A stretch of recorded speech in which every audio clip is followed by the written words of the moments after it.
सुल्तानपुर गांव में चंदू नाम का एक आदमी अपनी पत्नी कविता के साथ रहता था। चंदू खेती के साथ गांव में दूध बेचने का काम भी करता था।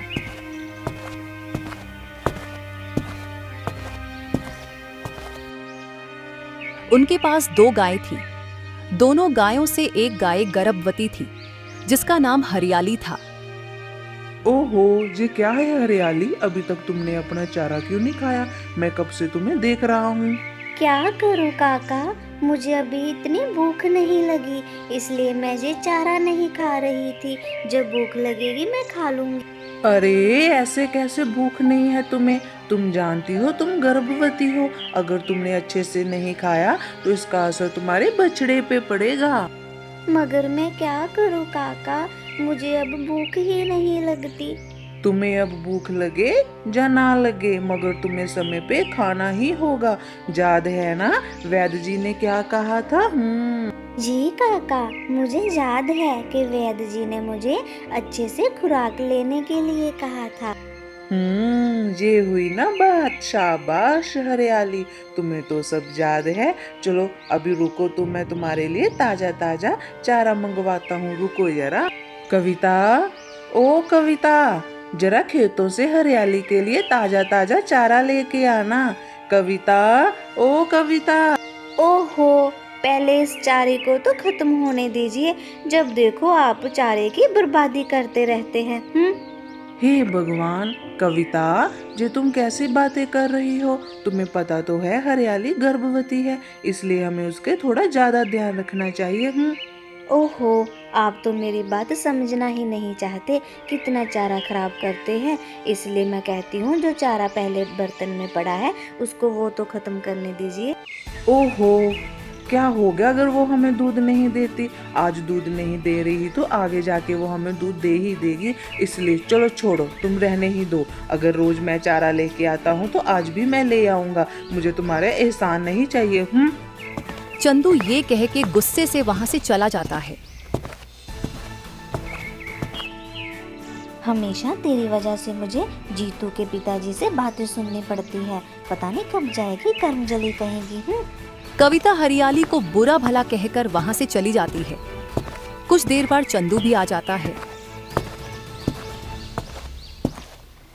अरे अरे हरियाली, क्या हुआ? इतनी उदास क्यों बैठी हो? ये बताओ, क्या कविता ने तुम्हें कुछ कहा है क्या? नहीं नहीं काका, भला कविता काकी मुझसे क्या कह सकती हैं? वो तो तब से मेरे पास भी नहीं आई। खैर छोड़ो इन सब बातों को। तुम कविता की बातों का गुस्सा मत किया करो। दरअसल वो अंदर से बिल्कुल नरम है, बस थोड़ा कभी कभी ज्यादा बोल जाती है, पर दिल की वो बहुत अच्छी है। चलो चलो अभी तुम चारा खा लो ताजा ताजा। चंदू के कहने पे हरियाली सारा चारा खा लेती है। काका, आपका बहुत बहुत शुक्रिया। नहीं तो ऐसे जमाने में कौन किसी जानवर के लिए इतना सोचता है। आप तो हमारे लिए एक भगवान जैसे हैं। अरे ऐसी कैसी बातें करती हो तुम तो हमारी गौ माता हो। गौ माता, गौ माता का भी भला कोई अपमान करता है? कैसी बातें करती हो तुम, बताओ भला। चंदू की बात सुनकर हरियाली खुश हो जाती है। फिर दिन ऐसे ही निकल जाते हैं। अब चंदू पहले से भी ज्यादा हरियाली का ख्याल रखने लगता है।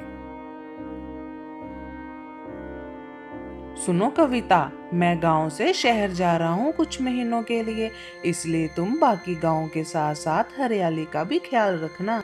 जी जी, मेरे होते हुए आप फिक्र मत करिए, मैं सब संभाल लूंगी। आप बस अच्छे से शहर जाइए और अपना काम पूरा करके आए। अच्छा ठीक है, मगर हरियाली का ज्यादा खास ध्यान रखना।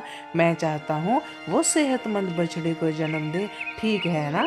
अरे आप चिंता क्यों करते हैं, मैं सब देख लूंगी। आप बस शहर जाने की तैयारी कीजिए। कुछ देर में चंदू घर से निकल जाता है। उसके जाते ही कविता अपना रंग दिखाना शुरू कर देती है। ये लो रानो अपना ताजा ताजा चारा, और हाँ, सारा चारा खत्म कर देना। बर्तन में बिल्कुल भी चारा नहीं होना चाहिए। शुक्रिया काकी, मुझे बहुत ज्यादा भूख लगी थी। मैं तो भूखी आपका इंतजार कर रही थी। शुक्रिया आपका। कविता उनकी बातें सुनकर वापस अपने घर चली जाती है। लगता है काकी मेरे लिए अंदर से ताजा चारा लेने गई है। कोई बात नहीं, मैं इंतजार कर लेती हूँ। अब हरियाली सोच ही रही थी, तभी राणो उसको बोली। अरे हरियाली, तुम्हारे बर्तन में तो खाना ही नहीं है, इसलिए तुम अब क्या खाओगी? अरे तुम मेरी फिक्र मत करो, मुझे पता है काकी मेरे लिए भी ताजा चारा लेने गई है। मगर हरियाली, काकी तो कब का अपने घर जा चुकी है, अब तुम क्या खाओगी? ओहो, लगता है काकी मेरा चारा लाना भूल ही गई। मगर कोई बात नहीं, तुम लोग परेशान मत हो, मेरे पास बासी चारा पड़ा है, मैं वही खा लूंगी। दिन ऐसे ही निकलते गए। कविता राणो को अच्छा चारा देती है और हरियाली को बासी चारा देती है। अरे ओ रानो, तुम भर पेट खाना खाया करो, क्योंकि तुम्हें बहुत सारा दूध देना होता है। काकी, क्या आप मुझे ताज़ा चारा दे दिया करोगी? क्योंकि ये बासी और सूखा हुआ चारा मुझसे खाया नहीं जाता और मुझे बहुत भूख लगती है। अच्छा, तुम महारानी का तो पेट ही नहीं भरता, काम की न काज की, दुश्मन अनाज की। जो खाना दे रही हूँ चुपचाप वही खा, नहीं तो मर जाके। काकी जी, आप क्या कह रही हैं?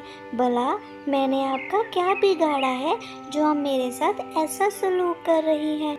एक तो तू हमें दूध नहीं देती, जिसकी वजह से हमारा बहुत नुकसान हो रहा है, और ऊपर से तू काम भी नहीं करती और चाहती है कि मैं तुम्हें अच्छा चारा दूँ। काकी जी, आप क्या कह रही हैं? काका ने तो मुझसे इस अवस्था में कभी काम नहीं करवाया और ना ही होने वाले नुकसान के बारे में मुझे बताया। हाँ, क्योंकि उन्होंने तो अच्छाई का ठेका ले रखा है।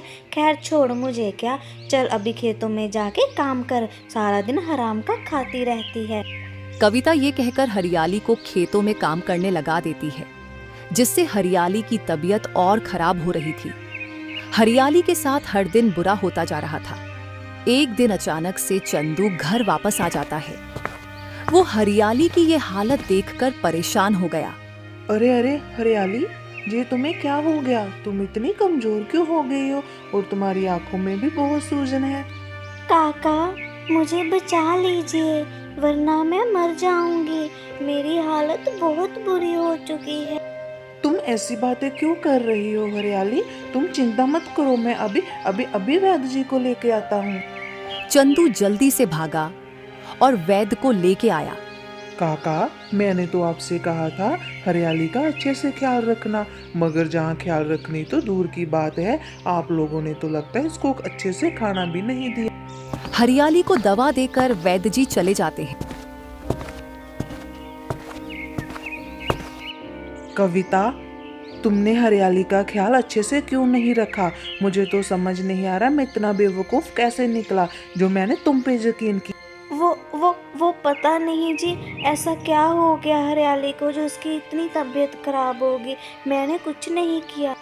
काका, मैं आपको बताती हूँ, काकी ने हरियाली के साथ बहुत बुरा बर्ताव किया और इससे भारी काम भी करवाया और चारा भी अच्छे से खाने को नहीं दिया और दिन रात इसको बातें सुनाती थी। कविता, मुझे तुमसे बिल्कुल भी ये उम्मीद नहीं थी। मैंने कभी सपने में भी नहीं सोचा कि तुम ऐसा काम करोगी। तुम एक औरत हो कि दूसरे का दर्द नहीं समझ पाई। अरे जी, मैं क्या करती, ये तो हमारे किसी काम की ही नहीं है। ये तो दूध भी नहीं देती और हमारा नुकसान भी हो रहा था। अरे कविता, तुम्हारा दिमाग खराब हो चुका है। तुम अपना टाइम कैसे भूल गई जब मेरी माँ तुम्हारे साथ इससे भी बदतर सलूक करती थी और मैंने तुम्हें कितना बचाया था। अपना टाइम कैसे कोई भूल सकता है? हाँ जी, अगर आप तब मेरा साथ ना देते, मैं और मेरा बच्चा दोनों नहीं बच पाते। हाँ, अब पता चला, तुम्हें उसका दर्द समझना चाहिए था। तुम भी तो गर्भवती रह चुकी हो, इसलिए किसी को दुख देने से पहले इंसान को अपना टाइम याद रखना चाहिए और अपना बुरा वक्त कभी भी भूलना नहीं चाहिए। ये सभी बातें सुनकर कविता को अपनी गलती का एहसास होता है और हरियाली से माफी मांगती है। हरियाली, मुझे माफ कर दो, पता नहीं मुझे क्या हो गया था। मैं एक औरत होकर भी तुम्हें समझ नहीं सकी और तुम्हें इतना दुख दर्द दिया। मैं आगे से जिंदगी में कभी भी ऐसी गलती नहीं करूँगी। कोई बात नहीं काकी, मुझे आपसे कोई भी शिकायत नहीं है, बस आप मेरे साथ अच्छे से ही रहना अब।